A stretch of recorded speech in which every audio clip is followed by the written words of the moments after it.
अलग अलग तरह की बंदूकों का अलग अलग तरह का मैकेनिज्म होता है, पर सभी बंदूकें एक ही बेसिक प्रिंसिपल पर काम करती हैं। फुल्ली ऑटोमेटिक बंदूकों से अलग जो कि लगातार फायर कर सकती हैं, सेमी ऑटोमेटिक बंदूकें एक बार ट्रिगर दबाने पर एक ही राउंड फायर करती हैं। यह एक 9mm सेमी ऑटोमेटिक पिस्तौल है। इस वीडियो में हम देखेंगे कि सेमी ऑटोमेटिक हैंडगन्स और पिस्तौलें कैसे काम करती हैं। यह एक कारतूस या कार्ट्रिज है।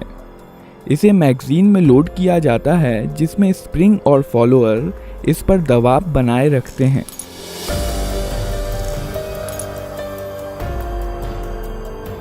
मैगजीन का डिज़ाइन कुछ इस प्रकार का होता है कि कारतूस आगे स्लाइड होकर ही बाहर आ सकता है। इस मैगजीन को बंदूक में रखा जाता है।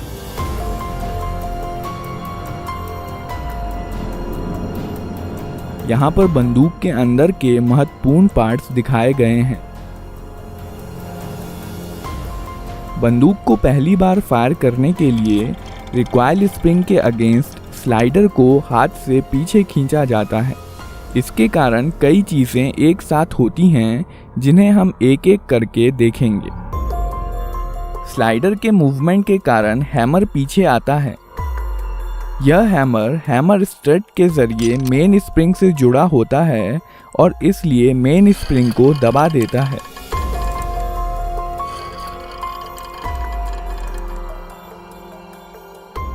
यह सीयर है। यह हैमर के मूवमेंट को कंट्रोल करता है। जब स्लाइडर पीछे जाता है तब सीयर लीफ स्प्रिंग के दबाव में हैमर के साथ एंगेज हो जाता है और हैमर को वापस जाने से रोकता है। जब स्लाइडर को छोड़ दिया जाता है तब रिकॉइल स्प्रिंग के कारण स्लाइडर अपनी पहले वाली स्थिति में चला जाता है, जबकि हैमर सीयर के कारण अपनी स्थिति में बना रहता है। इस प्रक्रिया को कॉकिंग कहते हैं। जब स्लाइडर पीछे आता है तो इस पर बने प्रोजेक्शन बैरल को पीछे की ओर धकेलते हैं, जिसके कारण बैरल कुछ नीचे हो जाता है और इसलिए अब इसमें कारतूस आसानी से भरा जा सकता है। जब स्लाइडर वापस लौट रहा होता है तो यह एक कारतूस बैरल में ले जाता है और बैरल को अपनी पहले वाली स्थिति में धकेल देता है। कारतूस का पिछला हिस्सा एक्सट्रैक्टर में फंस जाता है, जो कि स्लाइडर से जुड़ा होता है।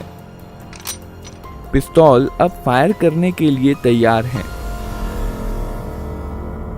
जब ट्रिगर दबाया जाता है, सीयर डिस्कनेक्टर के माध्यम से धकेल दिया जाता है, जिसके कारण यह हैमर से डिसएंगेज हो जाता है। हैमर अब फ्री है और मेन स्प्रिंग के दबाव में यह फायरिंग पिन, जो कि स्लाइडर में फिक्स्ड होती है, से जा टकराता है। बदले में यह फायरिंग पिन कारतूस के प्राइमर पर स्ट्राइक करती है।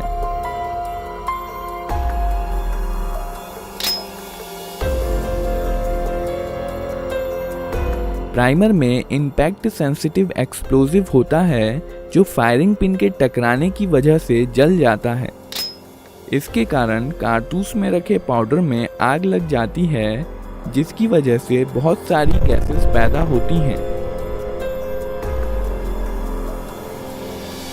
और इस प्रकार बुलेट के पीछे की जगह बेहद हाई प्रेशर गैसों से भर जाती है। इसलिए बुलेट पर पीछे से बल लगता है, जिसके कारण बुलेट बहुत तेज गति के साथ बैरल से बाहर निकलती है।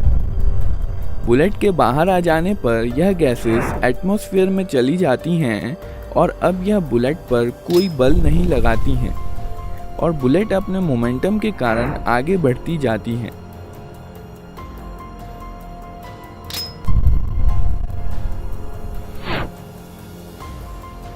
बैरल में कुछ लकीरें और खांचे बने होते हैं, जो आगे बढ़ते समय बुलेट को स्थिरता के लिए घुमा देते हैं। यह गैसें बंदूक पर भी समान और विपरीत बल लगाती हैं, पर चूंकि बंदूक काफ़ी भारी होती है, इसलिए इसका एक्सेलरेशन बुलेट के मुकाबले काफ़ी कम होता है और इसलिए यह पीछे की तरफ ज़्यादा गति प्राप्त नहीं कर पाती। विस्फोट की कुछ एनर्जी स्लाइडर को पीछे धकेलने में इस्तेमाल हो जाती है। केस या खोखा स्लाइडर के साथ पीछे आता है और इजेक्टर की मदद से बाहर निकाल दिया जाता है।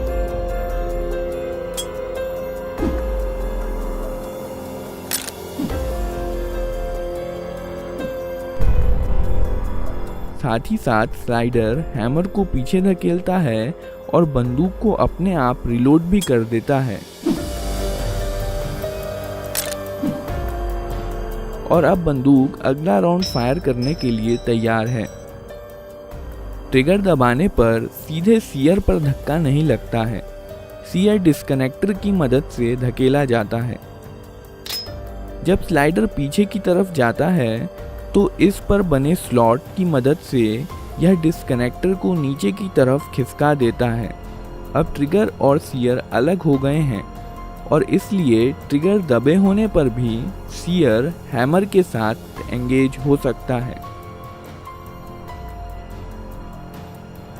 जब ट्रिगर छोड़ दिया जाता है तब डिस्कनेक्टर लीफ स्प्रिंग के दबाव के कारण स्लाइडर के स्लॉट में चला जाता है और अब बंदूक फिर से फायर की जा सकती है। ग्रिप सेफ्टी बंदूक को अपने आप फायर करने से रोकती है। जब बंदूक को हाथ से पकड़ लिया जाता है तभी ट्रिगर डिस्कनेक्टर के जरिए सीयर को मूव कर सकता है।